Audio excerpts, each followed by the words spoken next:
बिहार और मैं मुन्ना गौड़। अभी मैं पश्चिमी चंपारण के रामनगर विधानसभा क्षेत्र के अंबेडकर चौराहे पे खड़ा हूं।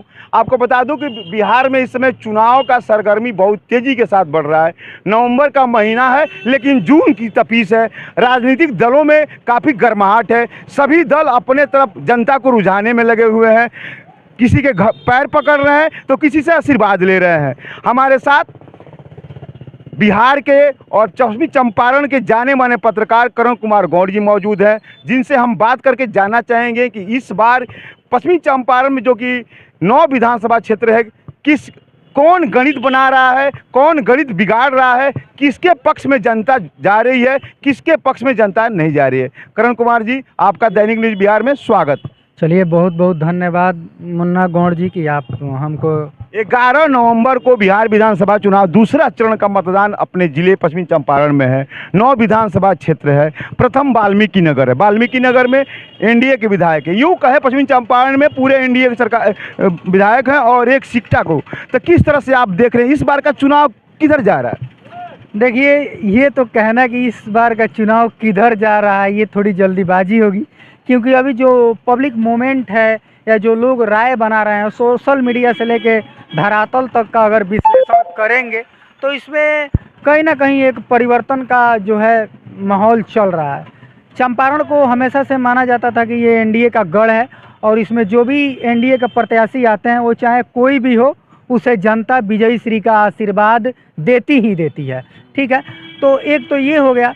लेकिन अब की माहौल क्या हो गया कि जो भी प्रत्याशी जहां दिया है एनडीए वहां लोग काफ़ी नाराज़ हैं। अगर 2-3 जगहों को छोड़ दिया जाए तो बाकी जगह प्रत्याशी को लेकर के काफ़ी ऊहापोह की स्थिति जनता के बीच बनी हुई है कि हम अपने क्षेत्र में दूसरे क्षेत्र का विधायक कैसे चुने। ये एक मुद्दा है। हालांकि भले ही वो प्रत्याशी हमारे ही जिला का हो, लेकिन एक बाहरी बनाम क्षेत्रीय की लड़ाई हो रही है। जिस तरह से इस बार राहुल गांधी और तेजस्वी यादव ने एक साथ चंपारण में कार्यक्रम किया और यूं कहे पूरे बिहार में कार्यक्रम किया, जैसे कि मतदाता पुनरीक्षण को लेकर तमाम विधानसभा क्षेत्रों में, चंपारण के कई विधानसभा क्षेत्रों में राहुल गांधी और तेजस्वी यादव गए एक साथ। क्या वो तोड़ सकता है उनका एनडीए का जो कीड़ा बनाया हुआ है, वो उसमें सेंधमारी वो कर सकते हैं? देखिए, 20 वर्षों से लगातार एनडीए का राज रहा है बिहार में, लेकिन इन सबों के बीच विपक्ष भी अपनी संभावनाएं तलाशने में पीछे नहीं है।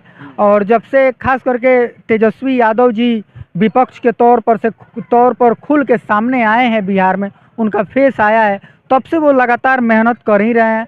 और देश की राजनीति की बात की जाए राष्ट्रीय स्तर की, तो जब से राहुल गांधी जी नेता प्रतिपक्ष बने हैं तब से वे अपनी दमदार उपस्थिति दे रहे हैं हर जगह। इसमें कहीं कहने की ज़रूरत नहीं है। आए दिन वो अपना सोशल मीडिया अकाउंट लोकसभा चुनाव में प्रथम लोकसभा क्षेत्र वाल्मीकि नगर, विधानसभा चुनाव में प्रथम विधानसभा क्षेत्र वाल्मीकि नगर, और अपना अगर पश्चिमी चंपारण कहा जाए तो काफ़ी पिछड़ा है, चाहे वो शिक्षा के लोग लेके हो, स्वास्थ्य के मामला में हो, सुरक्षा के मामला में हो, या फिर आपको बता दें कि तमाम ऐसे समस्याएं जो कि पश्चिमी चंपारण में दिखाई देता है, पलायन के लेके, रोजगार के लेके हो, तो इस पे आप क्या कहेंगे?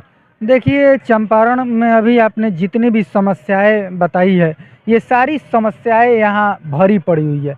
सबसे पहले आप यहाँ रोजगार की बात करें तो हमारे यहाँ बस चीनी मिल तो है, वो भी बहुत लिमिट जगहों पे है, जैसे बगहा, रामनगर, लौरिया और मझौलिया इत्यादि जगहों पे है। लेकिन इतनी बड़ी आबादी को रोज़गार देने के लिए ये सिर्फ शुगर फैक्ट्री ही काफ़ी नहीं है, जैसे नरकटियागंज में भी है, तो ये सिर्फ काफ़ी नहीं है। यहाँ सरकार को रोज़गार का सृजन करना होगा। और ख़ास करके जो एक अभी सरकार जीविका दीदियों को 10,000 रुपया, आप सुने होंगे कि महिलाओं के खाते में जा रहा है।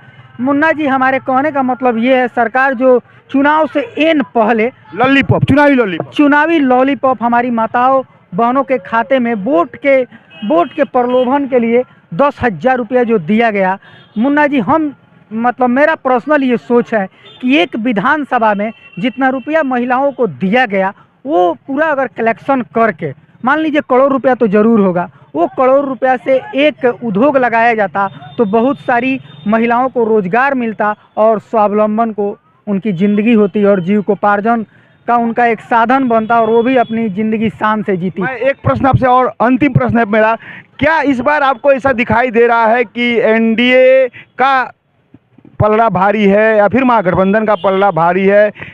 देखिए मुन्ना जी, दोनों में कांटे की टक्कर है, इसमें कहीं दो राय नहीं है। यूँ कहें जिस तरह से कार्य किया तेजस्वी यादव ने, लगातार जनसंपर्क करना, राहुल गांधी लगातार बिहार में चंपारण में जनसंपर्क करना, कहीं ना कहीं ऐसा लग रहा है कि एनडीए के किले में सिद्धमारी करने की तैयारी उन्होंने कर रखा है। जी जी, तभी तो लगातार रैलियां और रोड शोज सारे चीज़ें आप चुनाव से पहले भी देखे होंगे कि बहुत सारा कार्यक्रम हुआ है यहाँ पे। तो कहीं ना कहीं एक बार फिर से पार्टी को जीवंत करके और सत्ता में आने के लिए ये तेजस्वी यादव और उनके भी जो भी सहयोगी दल के लोग हैं कर रहे हैं, अपना 20 बरस का जो वनवास हुआ है उसको वापस लाने के लिए। तो ये थे करण कुमार गौड़, जाने माने चुनाव विशेषज्ञ, अपने सहयोगी बादल कुमार के साथ मुन्ना गौड़, रामनगर।